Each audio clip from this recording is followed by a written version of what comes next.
Welcome back. Medak జిల్లాలో విద్యా విధానాన్ని పటిష్టం చేసేందుకు మల్టీగ్రిడ్ మల్టీలెవెల్ ప్రొసీజర్ ను అమల్లోకి తీసుకెళ్తున్నామన్నారు కలెక్టర్ భారతి హోళీకేరి.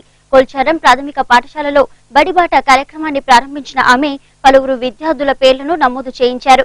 జిల్లాలోని 100 పాఠశాలలను మల్టీగ్రిడ్ మల్టీలెవెల్ పథకం కింద ఎంపిక చేసి ఒక్కో స్కూల్ కు ₹1,00,000 కేటాయించినట్లు తెలిపారు.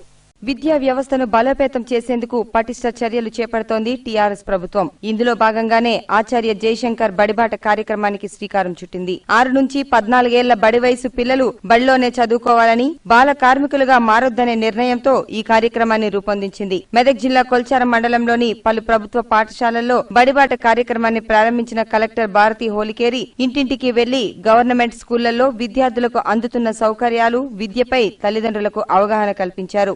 బడియుడు పిల్లలను బడిలో చేర్పించాలని వివరించిన ఆమె నిరక్షరాస్యత వల్ల కలిగే నష్టాలను తెలిపారు. ప్రైవేట్ స్కూళ్లకు దీటుగా ప్రభుత్వ పాఠశాలలు నడుపుతున్నామని, ఈ అవకాశాన్ని సద్వినియోగం చేసుకోవాలని సూచించారు. విద్య పట్ల ఆసక్తి కలిగి ఉండి మేధస్సు పెంపొందించుకుంటే భవిష్యత్తులో ఉన్నత స్థాయికి ఎదుగుతారని విద్యార్థులకు వివరించారు. దూరం పెడతాము, అవి కూడా మమ్మల్ని దూరం పెడతాయి, అంతే కదా. ఇక్కడ నుంచి హైదరాబాద్ ఎంత దూరమో, హైదరాబాద్ నుంచి కూడా కుల్చారం అంతే దూరం కదా. మారుతుందా? లేదు కదా. మనము దూరం పెట్టామనేది మన దగ్గర వస్తుందా? రాదు. మనము విద్యని గాని ఏ సబ్జెక్ట్ ని గాని ఎంత దూరం పెడతామో అవి కూడా మమ్మల్ని నుంచి దూరంగా ఉంటాయి. ఇంకొకటి ఏదంటే, మొత్తం ప్రపంచంలో ఒకటే ఒక వస్తువు ఉంది, ఎంత వాడతామో అంత పెరుగుతుంది. ఏంటది? బ్రెయిన్.